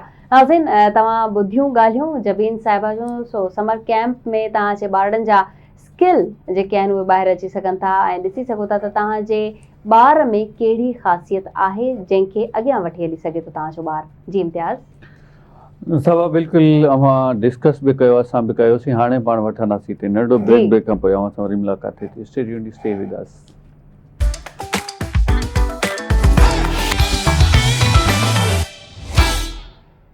वेलकम बैक नाज़रीन, हिकु नई साईं खां पोइ अवां जी ख़िदमत में हाज़िर आहियूं ऐं अवां सां असांजी कचहरी हली पई, पर छाकाणि त पाण हमेशह चाहींदा आहियूं त ख़ूबसूरत ॾिसण में अचूं, पंहिंजे पाण खे ख़ूबसूरत ठाहिण जी कोशिशि कंदा आहियूं। मर्दनि खां वधीक वरी छोकिरियूं अञा वधीक ख़ूबसूरत ॾिसण जे लाइ पाण पतो ॾींदियूं आहिनि, कोशिशि कंदियूं आहिनि, हर आईने में पियूं ॾिसनि, पंहिंजो पाण सां पियूं ॻाल्हाईंदियूं आहिनि, वाह कीअं वाह। थी लॻाऊं भला। सो छा ख़्याल आहे, सम्झण वारा सम्झी विया हूंदा नाज़रीन। जी, तव्हांजो इशारो छोकिरियुनि ॾांहुं आहे त मां पंहिंजे लाइ बि सम्झंदमि हा। त तव्हां मूंखे बि ख़ूबसूरत चयो आहे। अच्छा, ख़ूबसूरती जो माशाअल्लाह माशाअल्लाह। Oh my God। अपने मुंह मियां मिठू जी। अच्छा, खूबसूरती जो ताल्लुक सिर्फ मेकअप सां न आहे, खूबसूरती जो ताल्लुक खिलण सां, खूबसूरत मुस्कुराहट सां बि हुजे थो। ऐं खूबसूरत मुस्कुराहट खां ई शुरू थियनि थियूं सभु ॻाल्हियूं। त जीअं इम्तियाज़ जे हाणे अगरि मां इशारो कंदमि त इम्तियाज़ खे का पोइट्री यादि अची वेंदी। सो इन जे करे मां तव्हांखे ॿुधाईंदमि त पंहिंजो ख़्यालु रखणु, ख़ूबसूरती जो ख़ासि करे ख़्यालु रखणु। ख़ूबसूरती उहा न आहे त जेकी असांजी ॿाहिरां ब्यूटी आहे, बल्कि इनर ब्यूटी खे बि असीं ख़ूबसूरती चई सघूं था, यानी कि असांजा ऑर्गन्स हेल्दी हुजनि। ऐं उहो कीअं थी सघे थो त असीं पंहिंजी न्यूट्रिशन जो ख़्यालु रखूं, असीं खाइण पीअण जो ख़्यालु रखूं। गर्मीअ जे हिसाब सां कुझु खाधा असांजे लाइ तयारु कया वञनि था, कुझु अल्लाह पाक जे तरफ़ां असां लाइ तोहफ़ा अचनि था, उन्हनि जो बि इस्तेमालु करणु लाज़मी आहे। त गर्मीअ में इंसान पाण खे ख़ूबसूरत कीअं रखी सघे थो, इन हवाले सां ॻाल्हाईंदासीं। असांखे स्टूडियो में बहितरीन महिमान जॉइन कयो आहे, जेके हेल्दी लाइफस्टाइल ऐं हेल्दी ईटिंग ते फोकस कनि थियूं, स्पोर्ट्स खे घणो पसंदि कनि थियूं। गॾोगॾु हू अकेडमिक आहिनि, काउंसलर आहिनि, ट्रेनर आहिनि, कंसल्टेंट आहिनि, खोड़ सारियूं उन्हनि में ॿियूं ख़ूबियूं आहिनि, एक्टिव रहनि थियूं पंहिंजी लाइफ में। वेलकम कंदासीं असीं मोना नसीम साहिबा। अस्सलाम वालेकुम मोना, कैसी हैं आप?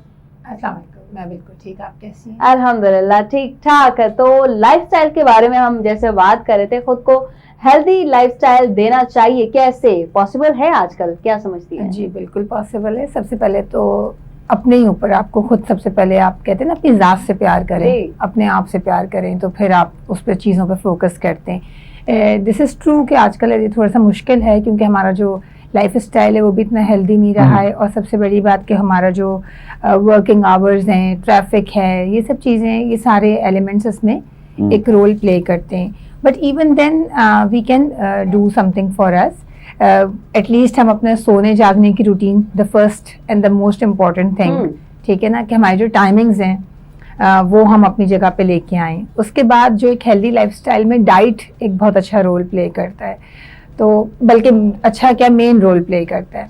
और हमें ऐसा लगता है कि हम जो सप्लीमेंट्स ले रहे हैं, जो चीज़ें ले रहे हैं, या जो मल्टीविटामिन्स ले रहे हैं, देखिए वो कभी भी जो है ना डाइट का ऑल्टरनेट नहीं हो सकते। अगर ऐसा होता तो हम मुट्ठी भर के सिर्फ मल्टी विटामिन्स और चीज़ें नहीं खा लें कि हमने ये भी ले लिया, ये भी ले लिया, but it can not B alternate for the food, ठीक है ना। अच्छा, फूड के लिए कोई ज़रूरी नहीं है, it has nothing to do with money. जैसे हमें लगता है ना कि जी अगर पैसे हैं तो हम ये मेंटेन कर सकते हैं, ऐसा बिल्कुल भी नहीं है।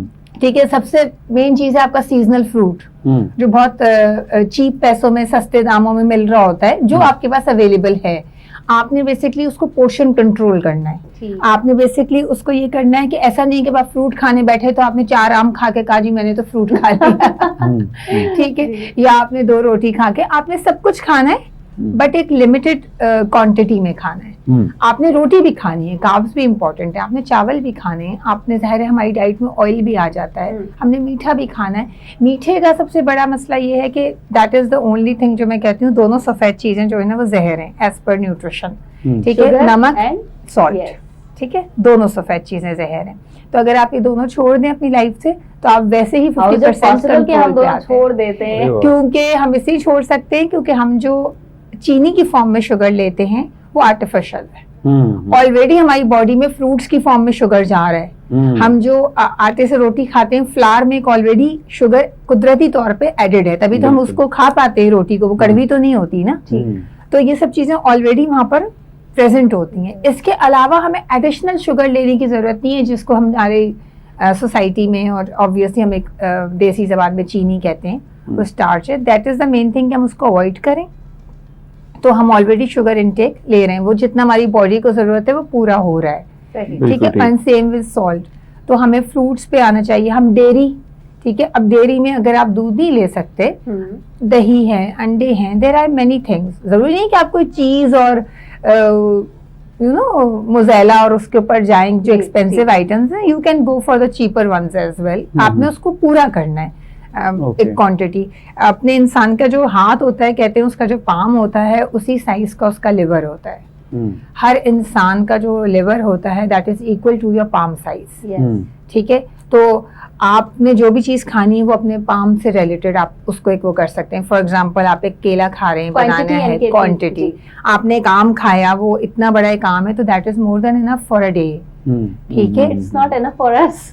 ठीक है, आम की अगर हम बात कर रहे हैं, हम चलो उसको खाते हैं ऐसे ना फ्रूट्स में, तो हम दूसरी चीज माइनस कर दें। अगर हमें लग रहा है कि हमें ये पसंद है and this is for a very short period of time, तो हम दूसरी चीज माइनस कर दें। ठीक है, 2 डेट्स, 2 खजूर, बहुत एक हेल्दी डाइट है। इवन हम जब because I belongs to athlete group as well, तो उसमें भी अगर हम ड्यूरिंग एक्सरसाइज रनिंग 2 फ्रूट्स ऐसे हैं कि वो खा लें तो एकदम लगता है एनर्जी आ गई। जो इतनी महंगी महंगी एनर्जी ड्रिंक्स और चीज़ें होती हैं उसकी ज़रूरत नहीं होती। वो दोनों चीज़ें, एक केला, 1 बनाना एंड 2 खजूर।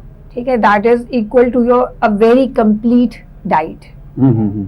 अच्छा, मुझे ये बताइए मिस मोना, बहुत सारे लोग जो है हेल्थ कॉन्शियस होते हैं, डाइट कॉन्शियस होते हैं, वो रोटी खाना छोड़ देते हैं। वो कहते हैं कि भाई हमने एक वक्त में सिर्फ 1 रोटी खानी, बाकी ड्राई फ्रूट पे गुजारा करना है या ग्रीन फ्रूट पे गुजारा करना है। वो जो ज्यादा हेल्थ एंड डाइट कॉन्शियस होते हैं उनके लिए आपका क्या मशवरा है? नहीं, रोटी खाना बिल्कुल नहीं छोड़नी चाहिए। That goes to the keto diet, और वो बहुत नुकसानदेह होती है आपकी बॉडी के लिए, क्योंकि ज़ाहिर है आप मेन अपना मतलब वीट, गंदुम, अल्लाह की एक ऐसी चीज़ है जो हमारी बॉडी को बहुत नेसेसरी ज़रूरत है। हम वो छोड़ते हैं तो वेट तो ऑब्वियसली बहुत तेज़ी से डाउन होना है, क्योंकि आपने मेन आइटम ही खाने का छोड़ दिया ना। रोटी इज़ द मेन फॉर्म। और ऐसा नहीं कि सिर्फ हम मतलब कोई पाकिस्तान या सब कॉन्टिनेंट या ईस्ट एशियन साइड नहीं, सब आप देखें, अगर आप वेस्ट में चले जाएं, पिज़्ज़ा की फॉर्म में, ब्रेड की फॉर्म में, राइस की फॉर्म में, दे आर हैविंग इट। ऐसा नहीं है कि it's basically this category belongs to carbs. तो रोटी छोड़ने वाली जो डाइट है वो कीटो डाइट है, वो बहुत नुकसानदेह होती है। वो आपकी बोन्स के लिए बहुत नुकसानदेह होती है। आप बहुत तेज़ी से वजन को डाउन करते हैं, बट जैसे ही आप वापस आते हैं तो वो उतनी ही तेज़ी से वापस होता है, क्योंकि वो कोई लॉन्ग टर्म पॉसिबिलिटी नहीं है। आप जिंदगी भर के लिए रोटी नहीं छोड़ सकते। सेकेंडली, वो आपको इंटरनली बहुत वीक करता है। आप देखें, जो लोग कीटो कर रहे होते हैं वो वेट तो लूज कर देते हैं, बट वो इंटरनली इतने वीक होते हैं, चक्कर आना, दूसरी चीजें, मतलब बाल गिरना जैसे एक बहुत कॉमन प्रॉब्लम है, स्किन का लटक जाना, सैगी हो जाना, तो दीज थिंग्स। तो वही बात जो मैं आपसे कह रही हूँ कि आपने छोड़ना नहीं है, आपने क्वांटिटी देखनी है। बिल्कुल ठीक। ठीक है, आप दिन भर में 4 रोटी, और पोर्शन कंट्रोल का मतलब होता है अगर आपने दिन में 2 रोटी खानी है तो एक साथ बैठ के नहीं खानी है। ओके। अगर आपने 3 रोटी खानी है तो एक साथ बैठ के नहीं खानी है, आपने डिवाइड करना है। एक सिटिंग में आपने कितना खाना खाना है, ठीक है, that is the portion control. एक सिटिंग में आपके लिए 2 कार्ब्स के पोर्शन मोर देन इनफ होते हैं, एंड 2 कार्ब्स के पोर्शन हमारे यहाँ पाकिस्तान में, हमारे स्टाइल में, लाइफ स्टाइल में इज इक्वल टू 1 रोटी। सबसे अहम सवाल कि भाई लड़कियां खास तौर पे, जिस तरह मैंने इंट्रोडक्शन में ही कहा, वो बहुत ज्यादा खूबसूरत दिखना चाहती हैं। वो मैं समझता हूँ वो डाइट से भी कुछ ना कुछ असरात जरूर होते हैं, कि वो कुछ हेल्दी लड़कियां होती हैं, वो चाहती हैं कि यार हमारा वेट कम हो, उम्र कम लगे, हम खूबसूरत और क्यूट लगनी चाहिए। तो इसके बारे में आपका क्या ख्याल है? वाकई डाइट बड़ा अहम रोल अदा करती है इस चीज के अंदर? बिल्कुल, डाइट बहुत अहम रोल प्ले करती है। और सबसे बड़ी बात ये है कि डाइट की, कि जो आपने बात बोली, वजन कम होने से आप कम एज नहीं लगते always. That is not necessary. Sometimes आपका मतलब वजन ज्यादा मींस बहुत ज्यादा एक अलग चीज है, बट किसी के जो physique specially again belongs to our Asian, हमारे यहाँ जो है we can not be like Koreans and Japanese and Chinese. एक बॉडी, एक जियोग्राफिकली भी हमारे बॉडी स्ट्रक्चर है, तो हम उससे तो कॉम्पीट मतलब हम नहीं हट सकते। ठीक है, तो हमें ऐसा नहीं है कि बॉडी अगर चबी है या हम अगर थोड़े से जो है वो बल्की हैं तो हम कोई जो है वो एज ज्यादा या वो लगेगी। बेसिकली आपको ये वो वाली बात है कि आप चबी हैं, कुछ आपकी चीजों को एक प्रॉपर उसमें होना चाहिए। जैसे अगर आप बहुत पतला शेप में होना चाहिए, टोन में। अगर आप बहुत स्लिम भी हैं लेकिन अगर आपकी खाल लटक रही है, आपका फेस सही हुआ है, तो इट्स ऑफ नो यूज। तो वो चीज जो है वो आपकी डाइट करती है। ठीक है, वही बात आ गई अगेन कि if you are taking a healthy diet, ऐसा मैं नहीं कह रही कि सप्लीमेंट्स नहीं है। अगर आप कोई एक्स्ट्रा वर्क कर रहे हैं, जैसे आपकी कोई एक्स्ट्रा एक्सरसाइजेज हैं, आपका कोई एक्स्ट्रा वर्कआउट है, और ऑब्वियसली उसको that can be as additional thing, but आप उसको ऑल्टरनेट नहीं कर सकते डाइट से। ऑल्टरनेट नहीं कर सकते। मोना ये बताइएगा, जैसे सप्लीमेंट्स की बात आई, बगैर डॉक्टर के सजेस्ट किए कुछ लोग सप्लीमेंट्स ले लेते हैं और खुद को हेल्दी समझने लगते हैं, लेकिन टाइम टू टाइम वो हमारे लिए हार्मफुल भी हो सकती है। कैसे, इस हवाले से आप हमें बताएं। हाँ, ये बिल्कुल सही, आपने बहुत अच्छी बात कही। इसलिए क्योंकि हमें हमारी बॉडी का पता ही नहीं होता कौन सी चीज डेफिशिएंसी है और कौन सी चीज एफिशिएंट है, यानी क्या ज्यादा और कम है। अगर ठीक है, now it is Google is there, internet is there, so many things हम खुद कर सकते हैं, लेकिन ऐसा नहीं है कि उसमें से आप थ्रू डॉक्टर्स पर तो सारे डॉक्टर्स घर बैठ जाएं। तो आप सबसे पहले तो डॉक्टर के पास at least for once to start it तो आप जाएं, ठीक है। वो आपको एक टेस्ट सजेस्ट करते हैं, जो आप ब्लड टेस्ट, जो बड़े कॉमन टेस्ट होते हैं। जब आपके वो टेस्ट हो जाते हैं तो एटलीस्ट आपको ये पता होता है कि आपको किस चीज की रिक्वायरमेंट है, ठीक है। बहुत सारे लोग आयरन लेना शुरू कर देते हैं, एफिशिएंसी ऑफ आयरन भी आपके बालों को गिरा देती है। ओके, विटामिन ए और ई अगर बॉडी में ज्यादा हो तो आपके बाल गिरना शुरू हो जाते हैं। सही सही, बिल्कुल ठीक। नाज़रीन, पाण इन ते वधीक ज़रूर ॻाल्हाईंदासीं, पर हिते वठंदासीं ब्रेक खां पोइ असां सां मुलाक़ात थिए थी। Stay tuned, stay with us. Welcome back in weekend with आवाज़। ॻाल्हि हले पई हेल्दी खाधनि जी ऐं हेल्दी फ्रूट्स जी। सो मोना नसीम साहिबा असां सां गॾु स्टूडियो में मौजूद आहिनि, उन्हनि खां हली करे सवाल कंदासीं। मोना साहिबा, अभी मैं आपसे ये पूछना चाहूंगी कि nutrition, what is nutrition actually, और न्यूट्रिशन की आजकल कितनी कमी देख रही हैं आप लोगों में? क्या समझ में आ रहा है उनको कि हमारे अंदर कौन कौन सी कमियां हो चुकी हैं? यानी कि विटामिन डी की कमी तो है ही है, तो कैसे डिस्क्राइब करेंगे आप इस हवाले से? वही बात जो मैंने अभी कही, it has nothing to do with money, पैसे से इसका कोई ताल्लुक नहीं, क्योंकि हम बर्गर्स, जंक फूड पे इतना स्पेंड कर रहे होते हैं, ठीक है। आप देखें किसी भी कहीं से भी किसी भी घर के बच्चे होते हैं, वो इतना जंक फूड खा रहे होते हैं।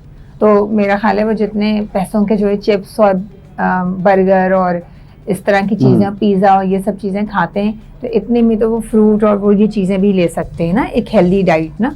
और इसमें मदर्स का एक बहुत इंपॉर्टेंट रोल है। जैसे अगर हम छोटे बच्चों की बात करें, क्योंकि मेरा एक एकेडमिक से भी ताल्लुक रहा है, तो मैं स्कूल में भी जब टीचिंग करती थी किंडरगार्टन के बच्चों को, तो उधर आई हैव सीन कि बच्चे जो है वो जंक फूड लेके, मतलब अम्माएं अपनी आसानी के लिए, पता है, वो चिप्स रख के दे दिया और बाजार की चीजें दे दी, नगेट्स दे दिए। ठीक है, नगेट्स इज चिकन फॉर्म है, लेकिन आप उसे घर में कर सकते हैं, आपको वो चीप पैसों में भी पड़ेगा ऑफ कोर्स। एंड सेकेंडली कि जो घर की बनाई हुई चीज की बात होगी, जो खुद अपने हाथ से मदर्स करेंगी बच्चों के लिए। एड इन पोटैटो एज वेल। पोटैटो, एग्जैक्टली, ठीक है। आपको खुद बेहतर पता होता है, आप उसमें वो चीजें, वो फ्लेवर्स ऐड कर सकते हैं जो आपके बच्चे को पसंद हो, तो वो ज्यादा उससे खा सकते हैं। तो एक तो घर की फूड पे ज्यादा फोकस किया जाए। सेकेंडली उसमें है, फिर वो खुद ही देखिए, घर में तो कोई वो नहीं बनाएगा। फ्रेंच फ्राइज कितने बनेंगे जी, हफ्ते में एक दफा हो जाएंगे, ठीक है ना। घर में तो कोई चिप्स और इस तरह की चीजें नहीं करेगा।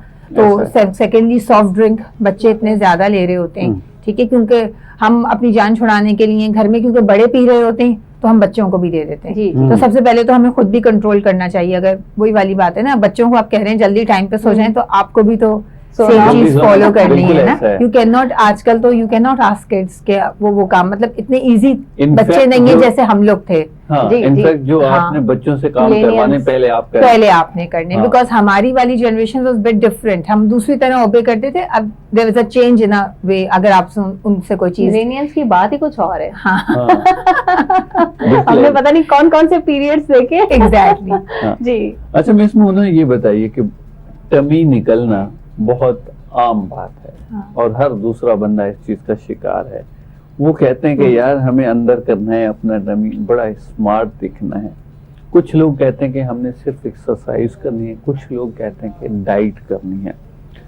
तो बीइंग एक न्यूट्रिशनिस्ट, आप क्या सजेस्ट करना चाहेंगे कि क्या होना चाहिए? ये कॉम्बो में चलना चाहिए या किसी एक सिंगल चीज पे हम? नहीं, ये बिल्कुल कॉम्बो में है, diet and U workout. Okay, ठीक है, बिकॉज इसका ताल्लुक समटाइम डाइट से नहीं होता। आप देखें, वो आप अमूमन अगर किसी से पूछे तो कहेंगे मैं तो सुबह का नाश्ता करने के बाद रात में भी इतना सा खाती हूँ या खाता हूँ, मगर फिर भी मेरी जो है ना बॉडी कंडीशन ऐसी है। क्योंकि हमारा लाइफस्टाइल जो वर्क का है वो इस तरह का है। जैसे आप लोग हैं, मैं हूँ, अब अगर हम कहीं पढ़ा रहे हैं, आप लोग अपना शो कर रहे हैं, तो 3-3, 4-4 घंटे आप कंटिन्यूअसली एक जगह पर बैठे हुए, ठीक है। तो सबसे मैटर इस पे, इवन जो आजकल कंप्यूटराइज्ड सिस्टम है ऑफिसेज में, we all are working on computers, we all are working on laptops. तो उसमें फिजिकल जो आपकी एक मूवमेंट है वो कम हो गई है, ठीक है ना। सेकेंडली के लाइफस्टाइल, अगेन पहले घर डिफरेंट स्टाइल्स के होते थे, ऊपर नीचे आना जाना। हमारे स्कूल्स बहुत इंपॉर्टेंट रोल प्ले करते थे। आई रिमेम्बर हमारे टाइम पे स्कूल्स जो है वो बड़े छोटे स्कूल में पढ़े हों हमने या बड़े स्कूल में पढ़ा हो, दैट इज अंदर बड़े कैंपस बिल्ट स्कूल्स होते थे, तो हमारी बड़ी फिजिकल एक्टिविटीज होती थी। आजकल के बच्चों के पास वो फिजिकल एक्टिविटीज कुछ तो इसलिए नहीं है कि obviously due to the change of time, population, school जो है बहुत घरों में भी मतलब मुख्तलिफ अंदाज में खुल गए। एजुकेशन पर्पस उनका एक अलग बात है, मैं उस पर बात नहीं कर रही, बट कैंपस बिल्ड पर्पस नहीं, यानी बच्चों को एक फिजिकल ग्राउंड, प्ले ग्राउंड वाली चीज हर जगह अवेलेबल नहीं है, ठीक है ना। सेकेंडली इसमें वही बात आ गई कि पेरेंट्स और सबका हमारे एज एल्डर्स रोल है कि हमने उन्हें गैजेट्स पे ले आए। आप ये देखें कितने बच्चे, क्या हमारे टाइम पे हम गैजेट्स में थे? अगर हमारे पेरेंट्स को हमारे टाइम देना होता था या हमें कुछ मतलब एक्टिविटी चाहिए होती थी, that is only the physical activity, ठीक है ना, that is only the physical. आजकल बच्चा 2 घंटे जो है वो टैब के ऊपर, आईपैड के ऊपर, लैपटॉप पे गुजार देता है, सही। तो वही स्टेमिना तो वहीं से बिल्ट हो रहा है ना, तो फिर टमी तो निकलेगी, टमी तो निकलेगी। मोना साहिबा, आप ये बताएं कि जैसे हम टाइम टेबल की बात कर रहे हैं, कुछ लोग अपना टाइम टेबल, टाइम पीरियड भी सेट करते हैं खाना खाने का, फिर उसमें सैलेड भी ऐड कर देते हैं, और बीच में अगर उनको भूख लगती है तो वो क्या खाएं जैसे हमारा वेट भी ना बढ़े और हम हेल्दी भी रहें और भूख भी खत्म हो जाए? क्या करना चाहिए? कौन सी ऐसी चीज है जो ऐड करनी चाहिए? नट्स हैं और फ्रूट्स हैं, ठीक है। Nuts is again one of the expensive item, अगर कोई कर सकता है तो वेल एंड गुड। और उसमें भी ये नहीं है अगेन कि आप कहें जी मैं नहीं, क्योंकि वही मैंने जो आपको बात बोली कि बस इतने नट्स आपके एक दिन में काफी है जो आपकी मुट्ठी में आ रहे हैं, ठीक है, जो आपके एक साइज 2 मुट्ठियां नहीं खानी है, नहीं 2 मुट्ठियां नहीं खानी है, ठीक है। तो सेम अगर आप नट्स नहीं कर सकते तो आपने एक फ्रूट ले लिया, एप्पल का साइज है, एक बड़ा कॉमन फ्रूट है, हमारे यहाँ हर वक्त अवेलेबल होता है, महंगा सस्ता कभी ना कभी, चलो बाकी तो सीजनल फ्रूट्स हैं, तो आप उसको ऑल्टरनेट कर सकते हैं किसी ना किसी तरीके से। बिल्कुल ठीक है। अच्छा, मुझे ये बताइए कि हेल्दी लाइफ स्टाइल के लिए और अपने आप को हाइड्रेट रखने के लिए मैं समझता हूँ वजन और एज के हिसाब से वाटर इनटेक करना बहुत ज़रूरी है। कितना वाटर इनटेक करना ज़रूरी है और इसके खास जो वक्त हैं, जो फ़ायदेमंद वक्त हैं, वो कौन से होने चाहिए? बहुत अच्छी आपने बात कही, बल्कि और तरीका भी थी। हाँ, सबसे पहले तो ये कि एज पे भी डिपेंड करता है, लेकिन अगर आप एक मीडियोकर की बात करें 25+ टू 40 ऑनवर्ड, इस तरह से, तो 8 से 10 ग्लास पानी आपका एक दिन में जरूरी है पीने के लिए, that is one of the time. दूसरा ये कि आप सुबह उठते ही सबसे पहले जो है वो एक नॉट फ्रिज का पानी, ठीक है, मैं ये नहीं कह रही कि आप ल्यूक वार्म वाटर लें, आप अगर सिर्फ रूम टेम्परेचर भी जो भी आपके घर में कूलर डिस्पेंसर अवेलेबल है, यानी एक सादा पानी अगर आप पी लें तो वो जो आपका एक रात भर का, that is very much benefit for U. हर इंसान का अपना एक मेटाबॉलिज्म का सिस्टम होता है, जो हमारी बॉडी सो रही होती है वो बहुत बेनिफिट होता है। Even scientifically it is proved कि before going for the brush आप अपने दांत साफ करने से पहले पानी पिए। सही। अच्छा। क्योंकि आप रात में तो ब्रश करके अगर सोए हैं तो आप तो सिर्फ सोए हैं ना, आपने कुछ खाया थोड़ी है, तो आप उस तरह से तो आप कोई अनटाइडी फॉर्म में नहीं है, ठीक है। बेसिकली आप सुबह से उठ के कर रहे हैं कि ठीक है वो एक हेल्दी वो तो सारे ब्रश तो करना ही है स्मेल और ये सब चीज के लिए, लेकिन आप पानी पी लें, तो वो एक बहुत पानी का परफेक्ट टाइम है। खाने से पहले आप पानी पी लें तो आपका पेट ऑटोमेटिकली थोड़ा सा वो हो जाएगा, तो आप खाने पे भी कंट्रोल हो जाएंगे। खाने के फौरन बाद पानी थोड़ा सा हाफ एन आवर तक अवॉइड कर दीजिए, ठीक है। और दूसरा, जैसे हमारा जो पाकिस्तान का स्पेशली कराची का एटमॉस्फेयर है, यानी सिंध और कराची, तो हमारे यहाँ तो गर्मी बहुत ज़्यादा टाइम रहती है, समर्स हमारे लंबे रहते हैं।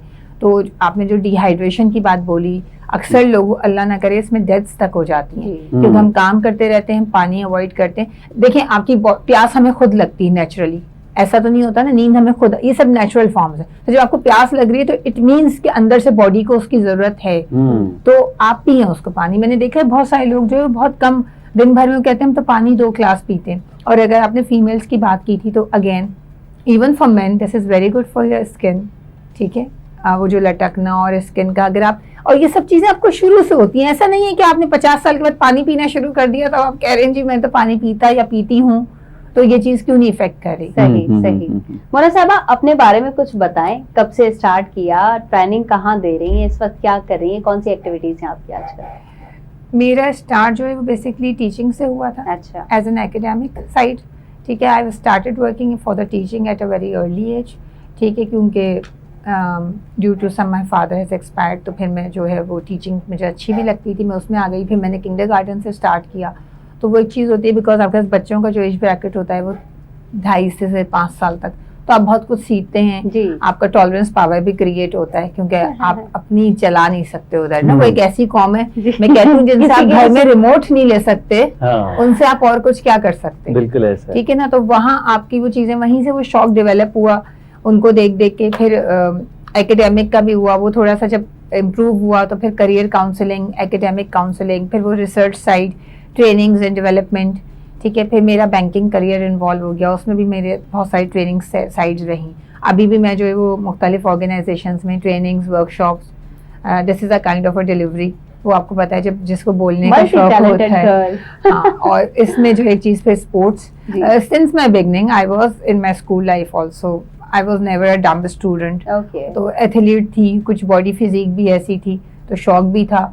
तो ऐसा नहीं है कि कोई स्पेसिफिक था। जब तक स्कूल में थी तो मल्टी, जैसे स्कूल में हर कोई हम में से पार्टिसिपेट कर रहा होता है, but athlete. Then since my beginning मुझे याद है कि मेरे फादर ने मुझे जो है वो साइकिल चलाना सिखाई थी, जो मैं आज के दिन तक भी बहुत अच्छी सिखाती हूँ। And like I used to rode a bike for more than 20-25 kilometres, जो बहुत बड़ा एरिया होता है। तो एक तो आपका लाइफस्टाइल, अच्छा ये सब जब आप करते रहते हैं तो आपको आदत हो जाती है। हाँ, ऐसा नहीं कि पहले दिन कोई उठा के 20 किलोमीटर जो है वो वॉक कर लेगा, भाग लेगा या साइकिल चला लेगा, ऐसा कुछ नहीं है। फिर कुछ टाइम पहले मेरा जो है वो एक्सरसाइज के साथ साथ रनिंग स्टार्ट हुआ। ठीक है। तो उसके लिए मैं जरूर कहूंगी वो एक बड़ा आसान, सस्ता, लेकिन भागने में आपको किसी चीज की जरूरत नहीं है। ठीक है। आपको कुछ नहीं खरीदना, आपको कोई साइकिल नहीं खरीदनी, कोई बॉल नहीं खरीदनी, कुछ नहीं खरीदना, आपने सिर्फ रन करना है। तो वो आई थिंक जॉगिंग से, वॉक से बहुत ज्यादा बेहतर होता है। ठीक है। वो बहुत तेजी से आपको आपका स्टेमिना बिल्ड करता है जी। तो इस तरह की चीजें हैं। सेम विद स्विमिंग, अगर अवेलेबिलिटी अब तो बहुत सारी जगहों पे हो गया है, तो ये छोटी छोटी चीजें जिसका जिसको शौक है, तो वो करना चाहे। हाँ, डिपेंड, अगर आपको एक भी ऐसा वर्कआउट अपनी लाइफ में रख लें, तो वो जो अभी इन्होंने बात कही कि बहुत ज्यादा अगर हम कोई ऐसी चीज खा भी रहे हैं जो एक्सेसिबल फॉर द बॉडी है, तो देखिए कोई भी गेम, कोई भी स्पोर्ट्स जो है वो sports is a very healthy thing, वो उसको हमारे ऊपर गलत तरीके से इम्प्लीमेंट होने ही नहीं देगा। सही। मोना साहिबा, बहुत अच्छा लगा आपसे बातें करके इन शॉर्ट टाइम, और आपसे हम जरूर मैसेज लेना चाहेंगे। आखिर में क्या मैसेज देंगी? मैं यही मैसेज दूंगी सबको कि अपनी लाइफस्टाइल में जरूर सबसे पहले तो कोई ना कोई स्पोर्ट्स को ऐड करें। और इसमें जो घरेलू खवातीन हैं, जो मदर्स हैं, जो हाउस वाइफ्स हैं, उनका कहना ये होगा जी हम कैसे करें। आप घर में स्किपिंग कर सकते हैं, रस्सी कूदना जिसको कहते हैं। ठीक है। वो भी एक स्पोर्ट है, और आप करें, यकीन करें बहुत मुश्किल है, क्योंकि आप अगर हैवी वो हैं, तो इस तरह की चीजें आप कर सकते हैं। अपने स्पोर्ट्स को जरूर कहीं ना कहीं ऐड करें। ठीक है। और अपनी डाइट को हेल्दी बनाइए। ज्यादा या कम खाना इशू नहीं है, हेल्दी खाना इशू है। बिल्कुल ठीक है। मोना नसीम साहिबा, थैंक यू सो मच। आप हमारे प्रोग्राम में आई और बहुत अच्छी अच्छी बातें की। उम्मीद करते हैं कि आपको भी अच्छा लगा होगा हमसे मिलके। नाज़रीन, हाणे प्रोग्राम जो वक्त बिल्कुल पुॼाणी ते पहुतो आहे। असीं तव्हां खां वठंदासीं इजाज़त, ॿीहर मिलंदासीं वीकेंड विद आवाज़ में। सबा अबड़ो ऐं इम्तियाज़ अहसन खे ॾींदा इजाज़त। अल्लाह हाफ़िज़।